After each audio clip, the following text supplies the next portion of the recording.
¿Qué tal? ¿Cómo están? Esta ocasión, pues por fin terminé en la presentación de patología suprarrenal. No, ya lo había terminado ya desde hace algunos días, pero la verdad es que estaba haciendo otras cosas y pues hasta esta ocasión se me dio la oportunidad de poder presentárselas. Ok, vamos a ver insuficiencia suprarrenal, hiperaldosteronismo primario, específicamente enfermedad de Crohn, vamos a tratarla un poco. Síndrome de Cushing, incidentaloma, feocromocitoma y creo que nada más. ¿Vale? Va a ser una presentación un poco larga, así que pues si tienen un cafecito o una cervecita, no sé lo que quieran hacer, como más se acomoden, entonces les recomiendo que lo tengan y tomen asiento y pongan un poco de atención. Vamos a tratar puros puntos relevantes, lo más relevante que se pueda, ¿ok? Sin más preámbulo, pues vamos a comenzar. Insuficiencia suprarrenal. En cuanto a los conceptos, recordar que la producción deficiente de glucocorticoides o mineralocorticoides se da como el resultado de una insuficiencia adrenocortical en general. Eh, Recordar que es la consecuencia de la destrucción o disfunción de la corteza, ya sea por insuficiencia adrenocortical primaria o una enfermedad de Addison como tal, que ahorita vamos a hacer énfasis más en la enfermedad de Addison. O también puede ser la consecuencia deficiente por la de ACTH por la hipófisis, que es una insuficiencia adrenocortical secundaria. Es importante recordarlo porque se sigue viendo en nuestro país que los médicos continúan dando medicamentos, en este caso, bueno, en este caso glucocorticoides, y los pacientes no saben cómo usarlo, entonces lo continúan usando de forma eh, no justificada, y bueno, por cualquier situación que presentan en la piel, lo utilizan también de forma constante y de momento lo dejan, pues genera este tipo de situaciones, ¿no? Una supresión del eje hipotálamo hipófisis glándula. Entonces, es importante recordar esta parte de los medicamentos. Bueno, recordar que nuevamente la terapia de glucocorticoides es la más común de insuficiencia suprarrenal secundaria. Entonces, importante que lo tomemos en cuenta, ¿ok? En cuanto a las causas más comunes, recuerda que antes la tuberculosis era la causa principal, pero bueno, con el advenimiento de todos los tratamientos, de la tuberculosis, las vacunas, pues esta se quedó en segundo término. Entonces, la tuberculosis es la segunda causa de esta patología, ¿ok? Y la primera causa en esta ocasión, pues es la autoinmune, que es la adrenalitis autoinmune específicamente, que la vamos a llamar enfermedad de Addison. Y bueno, en el 75% de estos pacientes vamos a encontrar un anticuerpos antihidroxilasa, importantes porque son muy preguntados, anticuerpos antihidroxilasa. Se generan otros, pero este es el más común que se pregunta, ¿ok? Aquí importante recordar la etiología, la principal es autoinmune, entonces estos pacientes hacen una adrenalitis autoinmune. La más común dentro de ellas, recuerda que es la insuficiencia suprarrenal primaria, vamos a encontrar tres tipos. La insuficiencia suprarrenal primaria, que diga, es la edad, perdón, que es la más común que vamos a encontrar, y otros asociados a otras patologías endocrinas, ¿no? Por ejemplo, el síndrome poliglandular primario, que se va a ver asociado a la candidiasis orofaringea y el hipoparatiroidismo. Va a ser algo fácil de recordar, sobre todo por la candidiasis orofaringea, que no es muy común, entonces los pacientes se presentan de esta manera. El tercero, que es el síndrome poliglandular tipo 2, que es una enfermedad de Addison asociada a una diabetes mellitus, hipotiroidismo autoinmune y un hipogonadismo, ¿ok? Entonces, recordar esta situación nuevamente para que vayamos recordando esto. En el caso de la clínica, los pacientes tienden de forma inicial, pues tienden a hacer una clínica pues no específica. En estos pacientes hay que tener en cuenta que en general van a tener no va a llegar a la consulta por una debilidad progresiva, van a decir ellos que se han estado sintiendo cansados constantemente, aunado a esto una pérdida de peso, y como bien viene aquí una imagen en el extremo superior derecho de pantalla, una imagen de unas extremidades inferiores delgadas, ¿no? Estos pacientes tienden a sentirse cansados, pérdida de peso en general. Bueno, se va a ver acompañado también de náuseas y vómito, aquí junto con el dolor abdominal.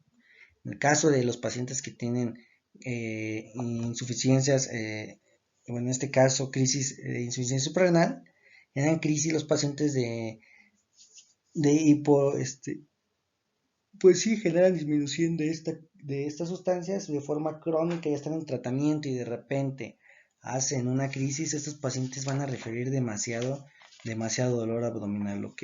Entonces, bueno, es algo interesante porque eso es lo que nos va a referir el paciente, ¿ok? También la hipoglucemia en estos pacientes es algo no tan específico, que nos va a hablar de muchas cosas que tenemos que estudiarlos a final de cuentas. Caso de la hiponatremia, también es algo que tenemos que estudiar de forma específica, porque el paciente recuerda que el cortisol va a actuar sobre dos tipos de receptores, ¿no? El tipo 1, receptor tipo 1 y el tipo 2, ¿no? Perdón, ese es el 1, el de arriba es un 1. Entonces el tipo 1, cuando estimulan al tipo 1, generalmente estimulan a la aldosterona va a realizar a nivel del tubo contorneado distal una reabsorción de sodio y eliminación de potasio. Entonces, en este caso, los pacientes hacen lo contrario ahorita, que como no está funcionando, hacen una hiponatremia y una hipercalemia, ¿vale? Pero bueno, esto es algo no característico. Pero ahora ya hablando específicamente de la insuficiencia suprarrenal primaria o enfermedad de Addison, como tal ya, recordar aquí que estos pacientes tienden, aquí me equivoqué, perdón, es clínica de hipoaldosteronismo. Entonces estos pacientes tienden a hacer nuevamente algo sí característico que tienen que recordar cuando es enfermedad de Addison, es la hipercalemia, ¿ok? La hipercalemia nos habla de algo suprarrenal específicamente, asociado a una acidosis metabólica por disminución de la reabsorción de bicarbonato y porque se están acumulando más hidrogenianos, ¿no? Entonces por eso no hacen acidosis metabólica. Y bueno, recuerda que esta es la clínica principal de una insuficiencia suprarrenal primaria, como tal, la clínica de un hipoaldosteronismo, pero la clínica también hay clínica de un aumento de ACTH. Recuerda que el ACTH deriva de una llamada, una sustancia llamada POM, ¿no? Que es la propiomelanocortina. Entonces, esta genera, aparte de ACTH, genera muchas sustancias, dentro de ellas también está la hormona estimulante del melanocito, ¿no? Entonces, como se estimula demasiado la ACTH, también se va a estimular la propia melacortina y dentro de ellas, pues la hormona estimulante del melanocito que va a generar una hiperpigmentación mucocutánea muy característica en estos pacientes, la hiperpigmentación, a diferencia de síndrome de Cushing que se ve, pero se ve en menor cantidad. La pérdida del vello también va a estar presente y en algunos pacientes pues la calcificación de cartílago a nivel articular y en el pabellón auricular, ¿ok? Si se dan cuenta aquí una imagen, pues podemos observar las hiperpigmentaciones en los pliegues, en mucosas y aquí se ve un poco fuerte en las manos, ¿ok? Esta hiperpigmentación característica en estos pacientes asociados a hipercalemia y una acidosis metabólica. En el caso de los laboratorios es básicamente lo mismo, solamente ya vamos a ser un poco más específicos. Los pacientes pues hacen una elevación del potasio y calcio, ¿ok? Recordar toda la función la que ya les comenté del cortisol sobre la aldosterona, cómo funciona la aldosterona reteniendo sodio, aumentando la eliminación de potasio. Bueno, en este caso lo contrario, disminuye sodio y aumenta la reabsorción de potasio, ¿ok? Entonces hacen hiperpotasemias asociadas a hiponatremias y por la eliminación, bueno, la absorción más bien de hidrogeniones y falta de absorción del bicarbonato que va a estar disminuido, hacen acidosis metabólicas. Entonces, por eso les pongo aquí una imagen sobre cómo se va a observar pH disminuido, el bicarbonato disminuido relacionado a una acidosis metabólica, ¿ok? Y bueno, esto va a estar asociado a una hipercalemia, algo característico de los pacientes. También se refiere que los pacientes van a tener una anemia normocítica, linfocitosis y eosinofilia, o sea, van a estar aumentados, ¿ok? Este tipo de situaciones, tanto los linfos como los eosinófilos. Aquí algo para empezar a introducirnos un poco, recordar que tanto la ACTH va a ser medible en estos dos pacientes. Cuando está aumentada, la ACTH estamos hablando de insuficiencia suprarrenal primaria. Generalmente aquí el paciente como no tiene retroalimentación negativa por el cortisol, entonces está sobreestimulándose, generando un aumento de este mismo, ¿no? Y genera toda la clínica que hablamos. En el caso de la insuficiencia suprarrenal, aquí una disculpa, este es secundario, un error. En el caso de la insuficiencia suprarrenal secundaria, los pacientes van a tener una disminución de la producción de ACTH. Y bueno, esto es característico, algo importante que aquí recalcar, que cuando nosotros estimulamos con ACTH el paciente, puede o no haber un aumento del cortisol, ¿ok? Recuerda que la falta de estimulación del ACTH puede generar una hipoplasia suprarrenal, exactamente en la zona fascicular, y estos pacientes pues solamente no van a, aunque aumente el ACTH, la aumentes en sangre, estimules, no va a aumentar la producción de cortisol. Sin embargo, si estimulas con ACTH, estos pacientes que son insuficiencia suprarrenal secundaria, el característico es que la aldosterona sí aumenta, ¿ok?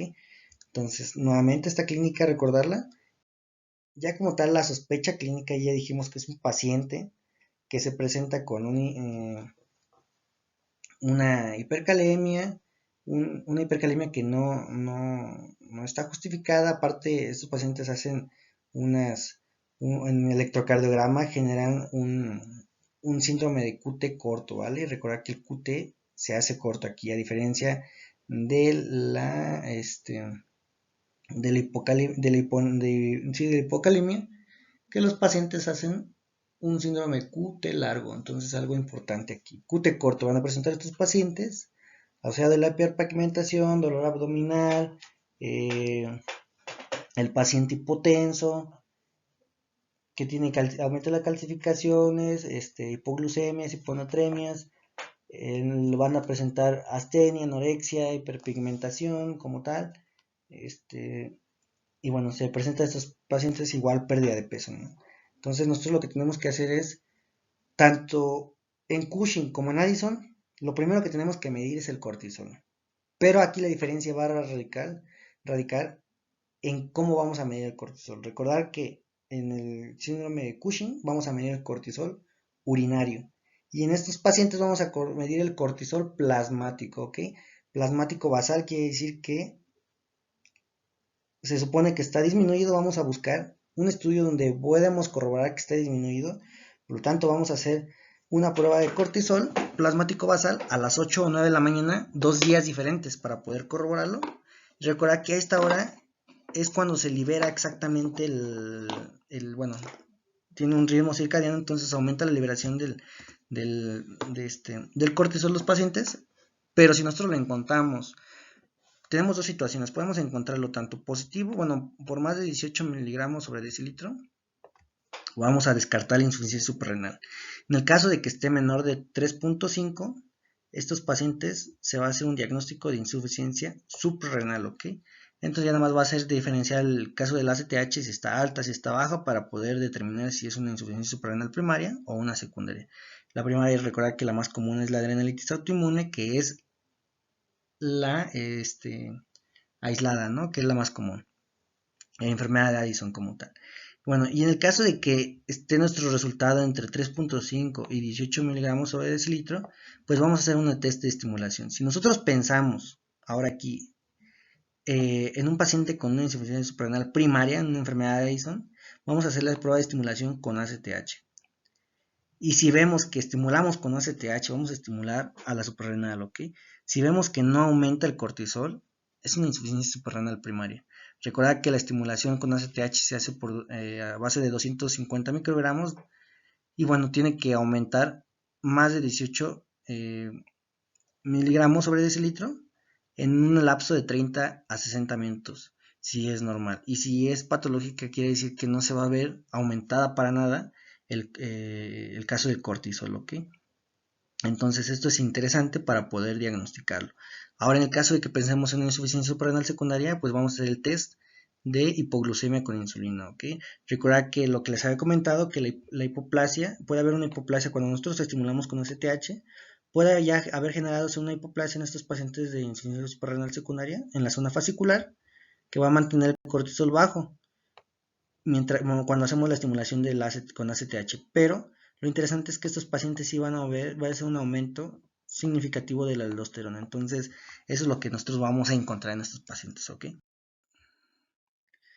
Recordar aquí que el tratamiento requiere una reposición de mineralocorticoides y glucocorticoides. Recuerda que las patologías endocrinas, lo que le falta se lo pones y lo que le sobra se lo quitas, ¿ok? Entonces básicamente es eso.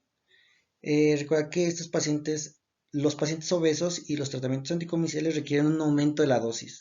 Y los pacientes hipertensos y diabéticos requieren una disminución de la dosis. Y esto es algo obvio porque recuerda que el cortisol como tal, en general, glucocorticoides tienen acción sobre receptores tipo 1 que estimulan la aldosterona, aumentan la reabsorción de sodio, disminuyen potasio. Y bueno, a estos pacientes los vamos a hipertensar más, ¿no? Entonces por eso disminuye la dosis. Y pues el diabético, obviamente, el cortisol, una de las características es que aumenta la glucosa en sangre, ¿no? Ahora, el primera elección del tratamiento, pues la hidrocortisona por tener una actividad similar, tanto glucocorticoide como mineralocorticoide.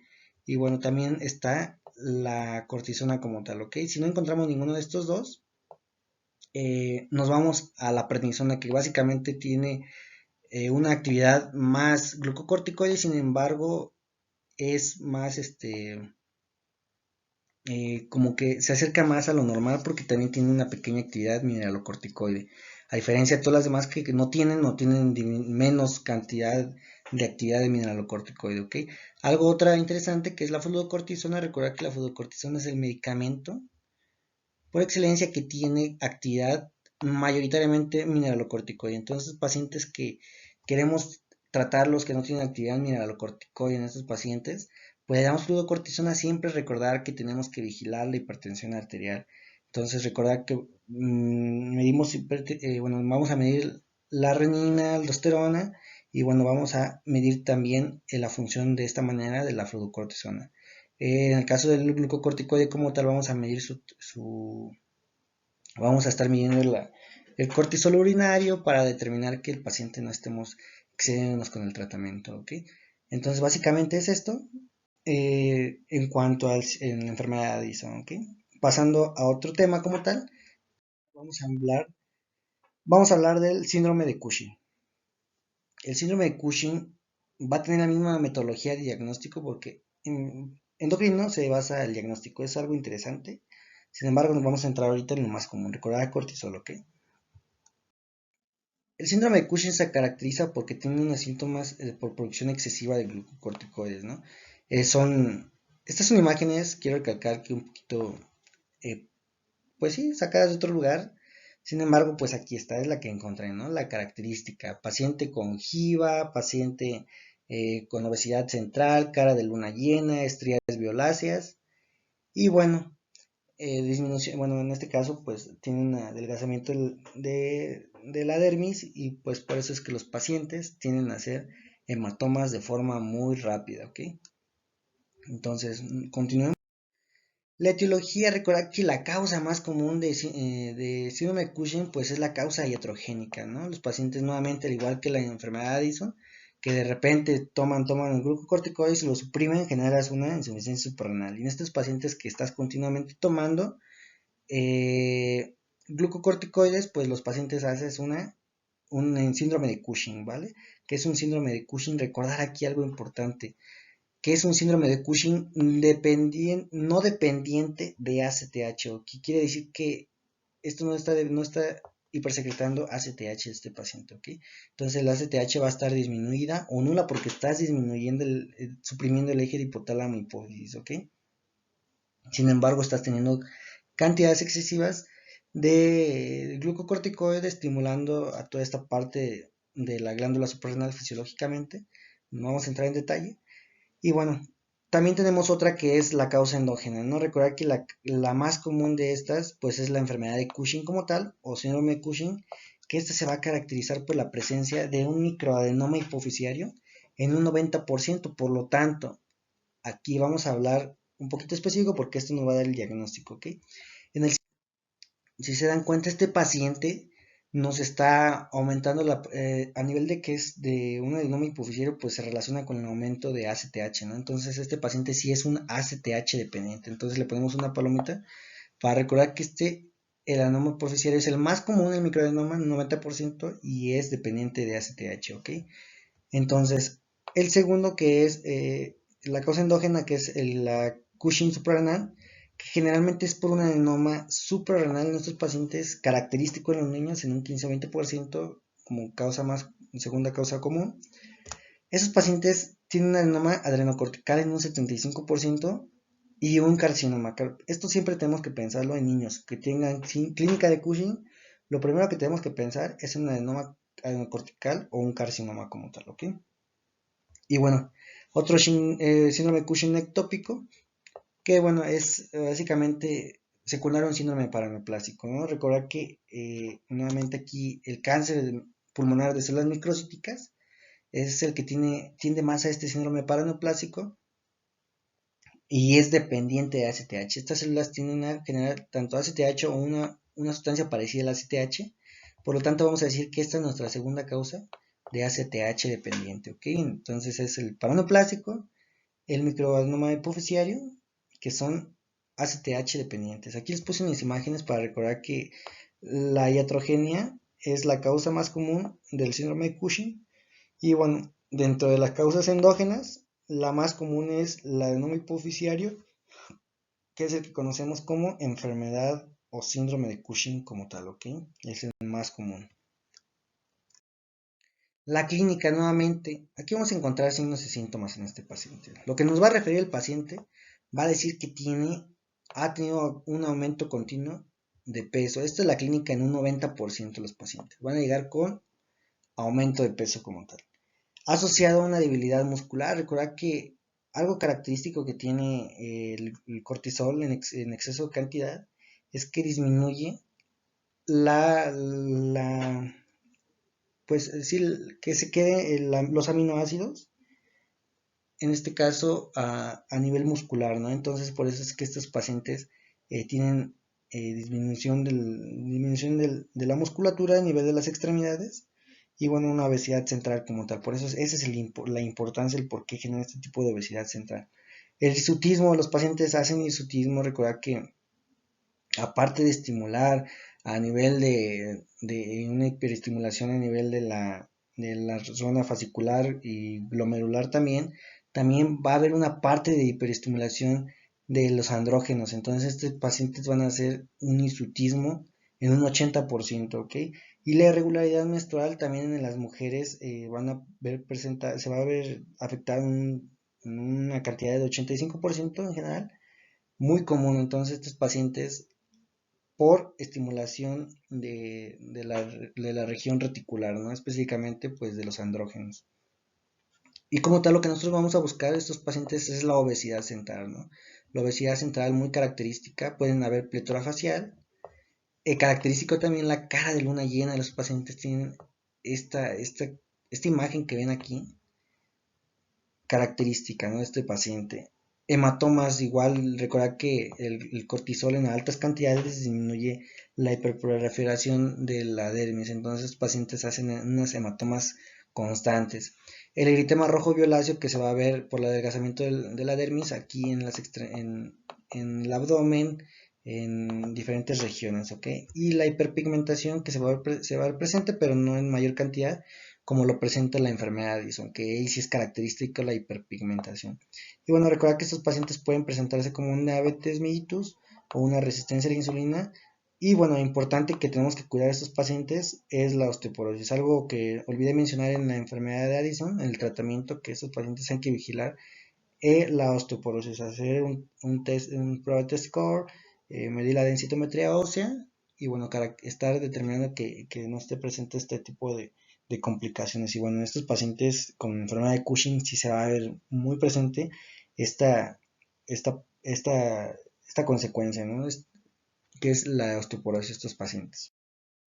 Los laboratorios, al contrario de los pacientes que habíamos visto anteriormente, que era aquí sí hay una hiperestimulación de la aldosterona por los receptores tipo 1, entonces va a haber una hipocalemia, va a haber, bueno, en este caso va a haber una hipocalemia porque va a haber una hipernatremia en estos pacientes, va a verse presente un poco de hipertensión. Recuerda, de hecho es un diagnóstico diferencial de una hipertensión, un paciente con hipertensión en la enfermedad de Cushing, ¿ok? Entonces recuerda que hay una hipernatremia, asociado a una hipocalemia por aumento de la eliminación de potasio. Recuerda que al momento de eliminar potasio, eliminamos hidrogeniones y aumentamos la reabsorción de bicarbonato, por lo tanto hacemos una alcalosis metabólica. Característico de estos pacientes, recordar disminución del potasio y aumento de el bicarbonato, que hacemos una alcalosis metabólica. El diagnóstico, normalmente les habíamos comentado que se necesita medir el cortisol, ¿no? El cortisol, en el anterior elegimos una prueba de cortisol a nivel basal, ¿no? Una prueba plasmática, una emisión de cortisol a nivel plasmático. Estos pacientes, el diagnóstico se va a dividir en primera línea y diagnóstico de segunda línea. Al menos se necesitan de 2 mediciones positivas para hacer el diagnóstico. Una prueba inicial, que es generalmente la cortisoluria de 24 horas, y una confirmación con cortisol en saliva nocturna. Eso es lo que se recomienda en este tipo de pacientes. Ok, recordar nuevamente el cortisol en orina en estos pacientes con enfermedad de Cushing. Cortisoluria de 24 horas. Que vamos a hacer un diagnóstico, si es positivo, cuando es mayor de 100 a 140 microgramos en el día. Ok, aquí falta la coma. En el día. Y bueno, la segunda que podemos encontrar, que es la prueba de supresión con dexametasona, que es la prueba con 1 miligramo.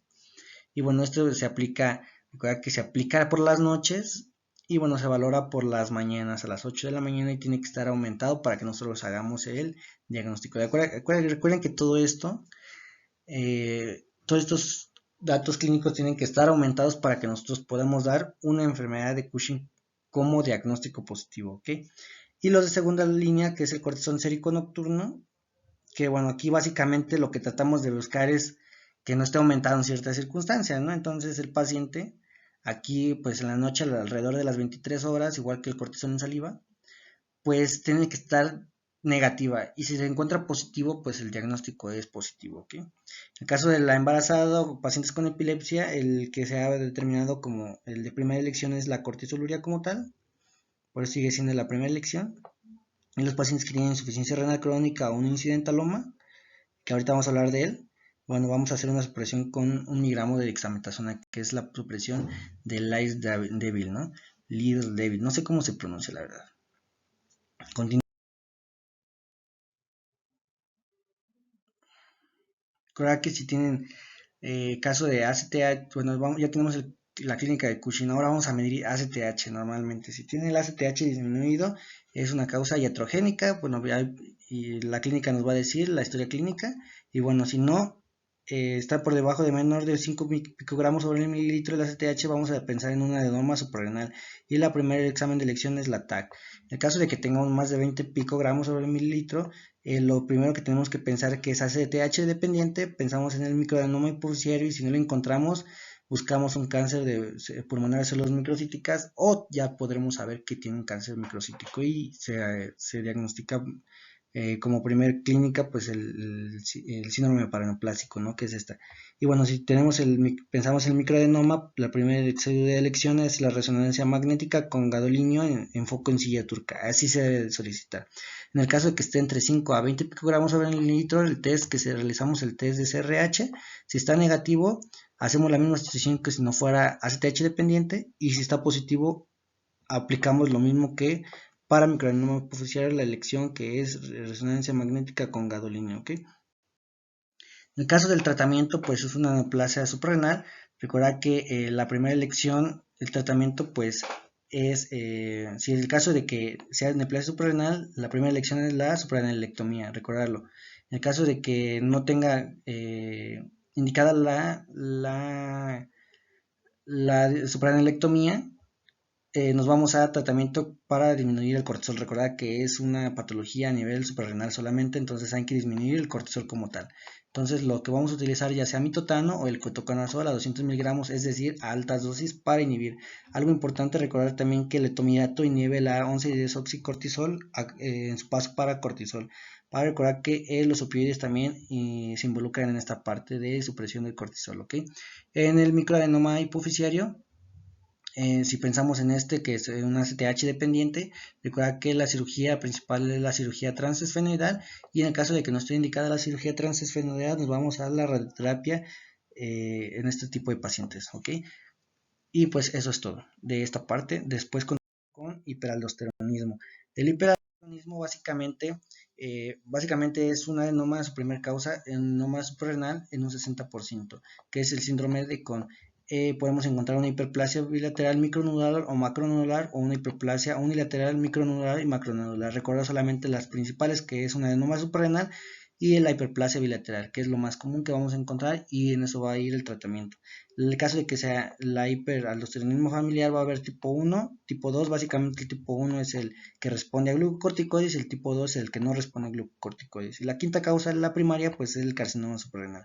Si pensamos en una etiología secundaria, vamos a pensar en tumores productores de renina, que lo vamos a conocer como reninismo primario. Entonces en estos pacientes vamos a encontrar como causa secundaria el momento de estudio la renina aumentada, y si no, pues en el síndrome de Batten. Bueno, aquí ya nos continúa. En la clínica, recordar que estos pacientes, tanto síndrome Cushing como hiperaldosteronismo, los pacientes van a estar con hipertensión arterial. La característica de estos pacientes es que van a tener diastólicas mayores a 110, quiere decir que van a estar en rangos de emergencia hipertensiva, bueno, de crisis hipertensiva para ser específicos, pero estos pacientes se caracterizan por tener una retinopatía hipertensiva de forma que se instaura de forma aguda. Recuerda que la hipertensión generalmente sí genera esta patología, pero de forma crónica, y estos pacientes no. Estos pacientes lo forman de forma aguda, ¿ok? En poco tiempo. La debilidad muscular es algo grave que puede evolucionar en una parálisis facial que pueden presentar a esos pacientes, y bueno, los espasmos musculares presentes en los pacientes que van a comentar, ellos van a referir como calambres constantes que tienen por el hiperaldosteronismo, ¿ok? Y bueno, la clínica de hipocalemia, recordar que solamente que a diferencia de el caso pues sí, de los otros, que era el síndrome de QT largo, de QT corto, este va a ser un síndrome de QT largo por el aumento de potasio, que va a aumentar la cantidad de esta situación del QT, va a estar alargado. Entonces pueden hacer unas taquicardias muy patológicas, mucha de urgencia, ¿ok? Entonces no puede haber edema en estos pacientes porque hacen un síndrome de escape y hacen una hipotensión postural, igual estos pacientes, ¿ok? En cuanto a los laboratorios, pues recordar nuevamente el potasio es algo importante, porque es el hiperaldosteronismo que hay que medir. Estos pacientes tienen el hiperaldosteronismo, que al momento de haber un hiperaldosteronismo van a retener sodio y van a eliminar en su mayor cantidad potasio. Al eliminar potasio, eliminan hidrogeniones, aumenta la reabsorción de bicarbonato y hacen una alcalosis metabólica clínica que nosotros tenemos que buscar y descartar en estos pacientes. En general, el potasio, la clínica del potasio, el 60% va a estar en niveles normales. Sin embargo, lo vamos a encontrar, ¿no? Que es patología con hipertensión arterial. Medimos, también podemos medir el potasio, y si se encuentra, generalmente cuando da clínica, está en una hipocalemia grave, que es menor de 3 miliequivalentes en estos pacientes, ¿no? Disminuidos por debajo de eso. Y ya dijimos que hay un aumento, generan una alcalosis metabólica por la eliminación de hidrogeniones y una reabsorción de bicarbonato. El sodio en estos pacientes va a haber una hipernatremia con pérdida de líquidos. Algo característico es que siempre la hipernatremia genera retención hídrica. Entonces los pacientes hacen lo contrario, pérdida de líquidos. Por eso es que hacen no hacen edema por el fenómeno de escape, ¿no? La hipomagnesemia generalmente se va a ver asociada a la eliminación del potasio. Siempre hay una hipomagnesemia. De hecho, es una causa de hipocalemia, ¿no? Que lo que vamos a buscar, una hipomagnesemia. Y bueno, generalmente que los glucocorticoides y andrógenos van a estar en niveles normales. Aquí para el diagnóstico es importante recordar que vamos a hacer una prueba de escrutinio. Lo que nos dicen las bibliografías es una prueba de escrutinio, que básicamente es la relación de la función de la aldosterona y renina plasmática. Vamos a medirla. Tiene que estar para el diagnóstico, en estos pacientes generalmente está por arriba de 20 a 25. Las guías de práctica clínica mencionan que es por arriba de 25. Entonces, cuando es por arriba del 25, nosotros podemos hacer una prueba confirmatoria. Aquí en los pacientes nos maneja que la prueba en la guía de práctica clínica, que es con fluocortisona, ¿no? Estimulamos con fluocortisona, y si estos pacientes no disminuye, bueno, ya nos va a dar aquí un síndrome de una enfermedad por el hiperaldosteronismo primario. Entonces aquí la que nos menciona es una prueba confirmatoria con solución salina, la base básica. Si nosotros aplicamos solución salina y no se deprima la aldosterona, quiere decir que es positivo, o sea, quiere decir que la aldosterona va a estar aumentado independientemente de que lo suprimamos. Y el captopril, prueba de captopril, también algo muy común, que le vamos a aplicar el captopril y no va a disminuir la aldosterona, entonces es un diagnóstico positivo. Y posteriormente al realizar el diagnóstico vamos a hacer un ATAC para ubicar el tumor, ¿ok? En el caso de que sea menor de 10, la prueba de relación de renina y aldosterona plasmática, entonces vamos a estar pensando que hay un hiperaldosteronismo secundario, vamos a buscar un reninismo, que ahorita vamos a ver su diagnóstico. Básicamente esto es lo que dice la guía de práctica clínica.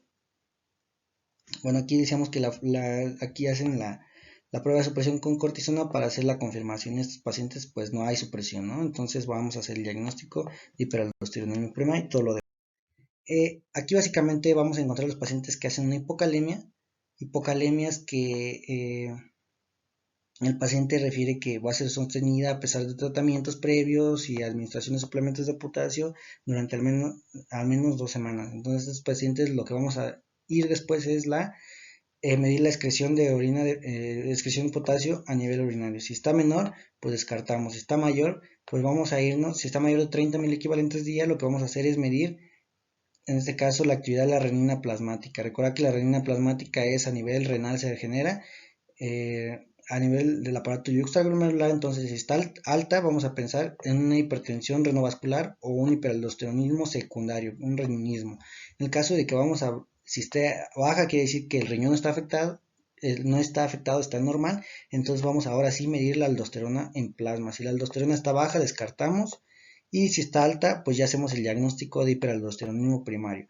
El ATAC es el estudio de primera elección para buscar el origen, en dónde se encuentra la patología. Si está lateralizado, pensamos en un adenoma, y si está no lateralizado, en una hiperplasia. Esto es importante para el tratamiento. En el tratamiento como tal, si está lateralizado, vamos a pensar en un adenoma suprarrenal, que ya decimos que es el síndrome de Cohn. Y bueno, el tratamiento de primera elección, que es la extirpación laparoscópica. Si pensamos en una hiperplasia, la primera elección es un diurético ahorrador de potasio, que es la espironolactona con restricción de sodio. Y básicamente así es como se aborda el hiperaldosteronismo primario, que básicamente es el síndrome de Cohn, que es la primera causa del adenoma suprarrenal. En el caso del feocromocitoma, pues vamos a verlo, ¿ok? Muy En definición, que pues es un tumor poco frecuente que sintetiza o libera catecolaminas a partir de células cromafinas del sistema nervioso central. Podemos encontrar el aumento de células cromafinas a nivel del sistema nervioso simpático, perdón. Ya si le encontramos una patología relacionada con la glándula suprarrenal, bueno, en este caso el tumor de glándula suprarrenal, de médula suprarrenal, perdón, vamos a decirlo feocromocitoma. Y si es a nivel de ganglio simpático parasimpático, se le va a llamar paragangliomas. Recordad que de todos los pacientes hipertensos, de todos esos pacientes, digamos que cada 200 pacientes hipertensos, uno va a tener como causa de hipertensión esta entidad patológica, que es el feocromocitoma. La epidemiología se presenta en la cuarta, quinta década de la vida, mayor en mujeres. Recuerda que entonces entre los 30 y 40, los 30 y los 40 años, bueno, estos pacientes van a verse afectados, ¿ok? Y bueno, generalmente el niños va a presentarse en el 10%. Aquí clínica, estos porcentajes que vienen adelante son importantes. En el 80% son únicos, en el 10% son bilaterales y el 10% se encuentran fuera de la glándula suprarrenal. Por lo tanto, el 80% va a estar dentro de la glándula suprarrenal y van a ser únicos, o sea, los vamos a encontrar fácilmente. Recuerda que les puse una taza de café con leche porque los pacientes que tienen clínica, que ahorita vamos a hablar de feocromocitoma y aparte es joven y tiene manchas café con leche, vamos a pensar en un paciente que tiene feocromocitoma. Las características de esta neoplasia es que van a generar noradrenalina y adrenalina y característicamente va a aumentar la producción de noradrenalina. Bueno, se pueden asociar al neoplasia endocrina múltiple 2A y 2B, es decir, a cualquiera de los dos, ¿ok? Depende de la asociación, si se encuentra asociado a un carcinoma medular de tiroides y un adenoma paratiroideo, entonces vamos a pensar que está asociada a un NEM2A. Si se encuentra asociada a un una anomalía, bueno, ya como tal, a cáncer medular de tiroides y todo eso, bueno, se va a ver asociado en el 2A al carcinoma medular de tiroides, que es el más común en el 100%. Ok, y bueno, es el más común que hay que recordar. Bueno, aquí les puse también el NEM tipo 1 para volver a estudiarlo un poco, que es el adenoma paratiroideo, tumor enteropancreático, generalmente el gastrinoma, y bueno, el adenoma hipofisiero, que es el hiperlactinoma, el más común, ¿ok? Aquí la clínica, recordar que el paciente generalmente nos va a presentar un 60% una hipertensión, que es un diagnóstico diferencial de la hipertensión primaria, ¿no? Que habíamos hablado. Entonces, en este paciente es el frecomocitoma. La clínica del paciente es que es joven, va a llegar con hipertensión arterial, van a decir que de repente van y vienen las hipertensiones, que suda de repente, y bueno, va a presentarse cefalea, palpitaciones, sudoración. Ellos van a decir que sienten como si se murieran, y bueno, algo interesante que estos pacientes generalmente jóvenes lo van a relacionar a un aumento de opioides, es que van a llegar con toda la clínica, eh, van a estar asociados a que consumieron metoclopramida, algún antidepresivo tricíclico, incluso esteroides. Entonces, estos pacientes clínicamente recordar que es un 60% de una hipertensión arterial que va a ser en paroxismos, va a ser en la crisis, va a ser de repente van y vienen, y estos pacientes van a presentar cefalea, palpitaciones y sudoración, toda la respuesta simpática, ¿ok? Entonces, recordar esto nuevamente, estos pacientes, así es como se van a... La clínica básicamente es, el diagnóstico pues es en todo síntoma, vamos a, en joven que tiene cefalea, palpitaciones, ataques de pánico, diforesis, hipertensión arterial de forma paroxística. El primer estudio de elección vamos a hacer catecolaminas y metanefrinas en plasma, ¿ok? Vamos a medirlo si está por encima de los 200 picogramos sobre mililitro, o básicamente 1.8 miligramos en 24 horas. En estos pacientes vamos a dar el diagnóstico bioquímico ya como tal. Si está por debajo de 1000 picogramos o menor de 1.3 miligramos en 24 horas, vamos a hacer una estimulación con glucagón, y bueno, estos pacientes van a presentar el diagnóstico ya de confirmación, ¿no? Que ya se va a confirmar. Y en caso de que esté entre los dos, vamos a hacer una prueba de supresión con clonidina, que esos pacientes tienen que suprimirse la producción de catecolaminas y metanefrinas. Y en caso de que no se suprimido y al contrario aumente, a pesar de la clonidina, bueno, ya hacemos el diagnóstico confirmatorio. Ahora, después del diagnóstico confirmatorio, la guía de práctica clínica nos menciona que el estudio de primera elección es la resonancia magnética o la TAC. En el caso de que encontremos un tumor, vamos a localizarlo. Si lo localizamos directamente, que es en la glándula suprarrenal, ya lo catalogamos como feocromocitoma. En el caso de que no encontremos el tumor, pues nos vamos a ir a estudios secundarios, que ya son la gamografía o el octocran o la tomografía por emisión de positrones. Si lo diagnosticamos, ya damos algo positivo, pues nos vamos ya como tal a un diagnóstico de feocromocitoma. El tratamiento, pues va a haber, en este cuadrito color verde vamos a observar lo principal. Lo que tenemos que hacer es que en este paciente tenemos que estarlo manteniendo en niveles normales de presión arterial mediante un alfa bloqueo, que es con fenoxibenzamina de primera elección, según las guías de práctica clínica, y en caso de crisis hipertensiva vamos a dar fentolamina, que es básicamente el alfa bloqueo que vamos a hablar. Entonces, fenoxibenzamina de primera elección cuando no hay crisis, y cuando hay crisis fentolamina. En el caso de que el paciente, a pesar de que de eso tiene arritmias, vamos a dar un beta bloqueador. El de primera elección es el propranolol. Ahora, no podemos dar un beta bloqueador sin antes hacer un alfa bloqueo. Entonces, esto es importante, porque si hacemos el beta bloqueo sin haber antes hecho el alfa bloqueo, el paciente va a haber una hipertensión arterial, una crisis hipertensiva que no vamos a poder controlar. Entonces, por eso es que se hace primero el alfa bloqueo y después el beta bloqueo. Y si solamente, si tenemos el paciente con arritmias, no vamos a hacer un beta bloqueo inmediato, sino que primero hacemos un alfa bloqueo. Ahora el paciente vamos a catalogarlo como si es quirúrgico o no es quirúrgico. El paciente que no es quirúrgico, básicamente vamos a dar un tratamiento con metirosina.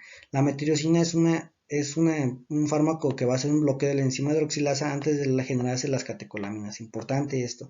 Y si en caso de que no, nos vamos a la siguiente elección, que es la quimioterapia o la cirugía paliativa. En el caso de que sea quirúrgico, nuevamente nos vamos a los siguientes pasos. Lo primero que vamos a hacer es un alfa bloqueo al menos 2 semanas antes. 2 semanas antes del alfa bloqueo el paciente controlarlo. En caso de que tenga arritmias hacemos un beta bloqueo y antes de meterlo a quirófano hacemos una carga de volumen preoperatoria, ¿ok? Y bueno, estos pacientes le vamos a hacer una incisión, generalmente se hace una incisión menor a 8 centímetros para hacer el tratamiento.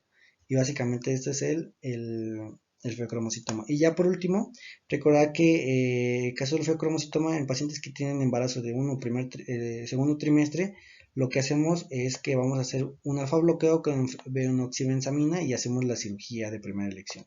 En caso de que la paciente tenga un embarazo de tercer trimestre, quiere decir que ya está formado bien el feto, hacemos un alfa bloqueo, un beta bloqueo y lo metemos a cesárea. El paciente, en el momento de cesárea, en el mismo tiempo quirúrgico, vamos a hacer la extirpación del feocromocitoma. Y bueno, ya al finalizar, pues vamos a hablar de incidentaloma suprarrenal como tal. Estamos haciendo algún estudio, como su nombre lo dice, incidentalmente encontramos un tumor, ¿no? Generalmente es suprarrenal. Bueno, aquí importante recordar que el caso del feocromocitoma vamos a valorar las pruebas funcionales, ¿ok? Vamos a determinar las siguientes situaciones.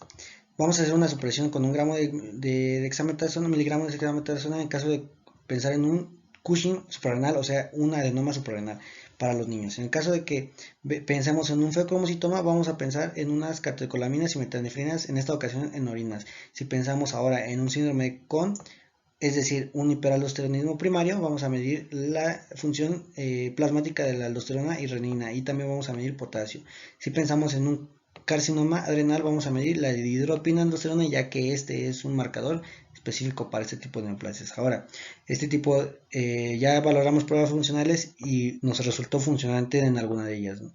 Le vamos a dar tratamiento quirúrgico y tratamiento médico, que básicamente es lo que hemos visto durante toda esta presentación. Ahora, si el paciente no es funcionante, que es la mayor cantidad de cosas, es decir, que solamente es un tumor, una neoplasia, sin funcionalidad alguna, vamos a preguntarnos si está extra suprarrenal. En el caso de que esté en otro lugar que no sea la glándula suprarrenal, vamos a hacerle un TAC y una punción por aguja fina para determinar qué es lo que estamos viendo, ¿no? Y en el caso de que no exista una neoplasia extrarenal y sea suprarrenal, vamos a medir. Si mide mayor de 4 centímetros, es indicación de cirugía, o sea, el tratamiento es quirúrgico. Si mide menos de 4 centímetros, solamente lo vamos a vigilar. Pero ahora, si la imagen es sospechosa, vamos a hacer un TAC cada 3 meses y si no es sospechosa, un TAC cada 6 meses durante 4 años. En cualquiera de las 10 situaciones, si aumentara de tamaño más de 1 centímetro, lo metemos inmediatamente a quirófano. ¿Ok? Y básicamente es todo lo que se debe de ver en glándula suprarrenal. Es básicamente algo muy sencillo, muy fácil de recordar. Y pues voy a ir subiendo más videos. Espero que me apoyen y bueno, se suscriban.